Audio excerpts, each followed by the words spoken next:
president who sternly dressed down military leaders who were testing him, a president who, contrary to the portrayal of the opposition, said, quote, "What I have no interest in doing is running GM," and a president who, in pushing for health care reform when it seemed most at peril, did not ignore the remarkable fact of his own election, quoting, "My name is Barack Hussein Obama, and I'm sitting here, so yeah, I'm feeling pretty lucky." Our third story tonight, Jonathan Alter joins me to talk about his new book, The Promise, that feeling lucky moment for the president, coming after a week during August of last year in which White House Chief of Staff Rahm Emanuel tried to convince him to settle for a severely scaled-down version of the health care reform plan. Emanuel telling Alter, quote, "I begged him not to do this." The president told advisors, quote, "I think we can get it done." And in the potentially higher stakes theater of war, the president felt manipulated, quoting the book. In the first week of October 2009, Defense Secretary Gates and Chairman of Joint Chiefs Admiral Mike Mullen were summoned to the Oval Office. In a cold fury, Obama said he wanted to know here and now if the Pentagon would be on board with any presidential decision and could faithfully implement it. As for the entirety of the mess that Obama inherited from his predecessor, the president was candid in his interview with John for the book. I said during the transition that my political capital would go down pretty rapidly. I actually think that it has held up better than I expected. We had gallows humor the day after the election when, Axel said, I really feel bad that we've done this to you. So, because you were talking about being a one-term president before the election. Yeah, I mean, we knew that we were going to have this huge mess to clean up. Yeah. And it was going to require really difficult decisions. So the fact that my political capital got spent down fairly quickly, I mean, even the decision before I was elected for me to lobby Congress to free up the second tranche of TARP, which at that point everybody knew was political suicide. But as I said, we had no idea whether or not you were going to see successive collapses of other major financial institutions that would require intervention. Joining me now, Newsweek Magazine's national affairs columnist, MSNBC political analyst Jonathan Alter, and author of The Promise, President Obama, Year One. Good evening, John. Hi, Keith. The health care reform thing first, the exchange between the president and Rahm Emanuel. But besides that, essentially everybody in the White House was lined up against doing this last year and this year? This was one of the most stunning things that I found was at the beginning, in 2009, Vice President Biden said, "Don't do this now. We've got to prevent a depression first. The people will understand." Rahm Emanuel, as you saw, said, "I begged the president not to do this." That's what he told me.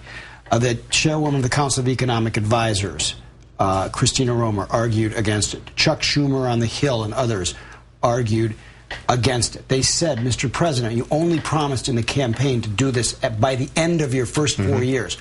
You don't have to do it now." And Obama proceeded essentially alone. I asked him, why?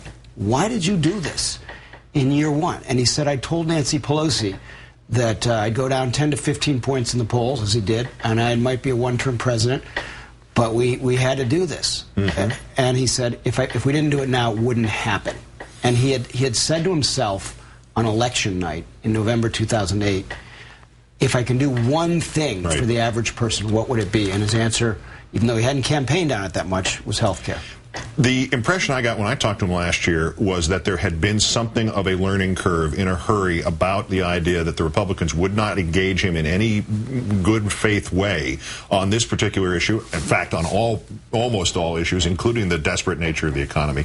Does he feel that there was a learning curve, and does he feel that because he was essentially on his own within the White House, that perhaps these two factors may have reduced his ability to get a stronger package? Well, he wouldn't quite cop to that, and what I try to do in the book is take you behind that closed door of the Oval Office into the Situation Room. And I talked to an awful lot of aides and other people who dealt with him to get what he said when the cameras were off.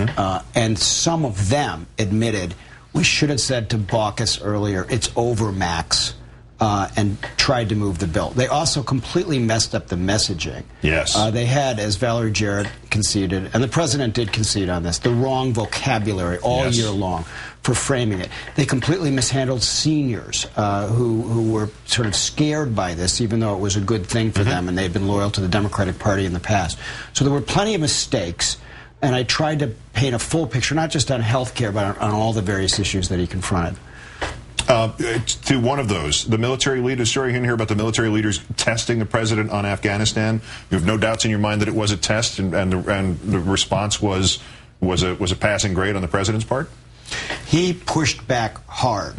Now, Joe Biden wanted him to fire somebody over this, because essentially what you had was, in the middle of the process, before they had decided what to do in Afghanistan, you had the Pentagon essentially out there on, McChrystal and others giving speeches saying it has to be 80,000 open-ended counterinsurgency commitment, and that they couldn't support Biden if the president opted to go with the Biden plan, a much reduced plan.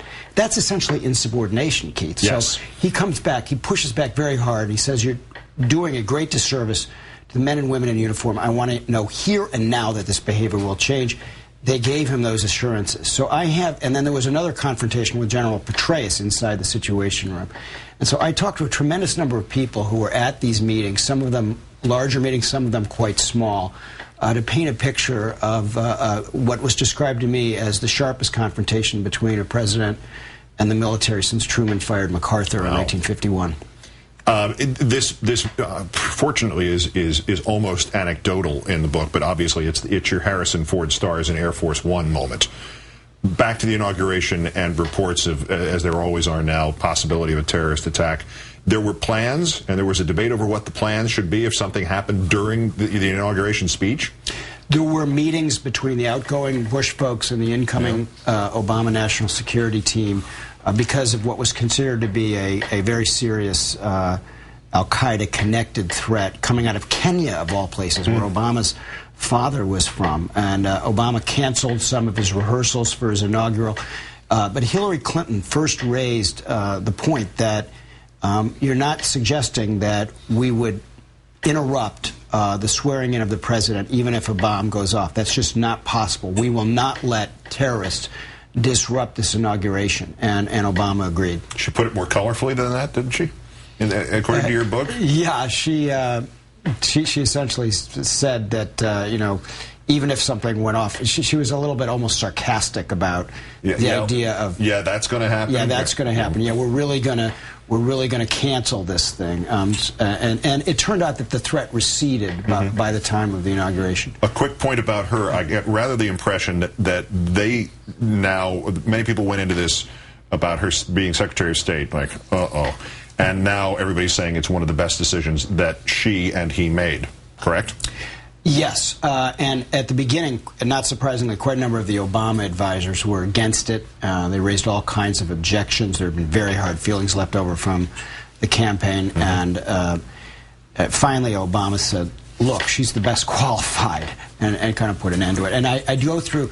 The transition was tumultuous. They went from, as one person put it, from singing Kumbaya to the theme song from Jaws by the end of the transition. They excluded Joe Biden from a lot of the personnel meetings because of his big mouth. But later, he really earned the president's trust, and he was very important in those Afghanistan deliberations. The book is The Promise, President Obama, Year One. It's in bookstores tomorrow. Congratulations on a great read, John, and thanks for sharing it with us beforehand. Thanks, Keith.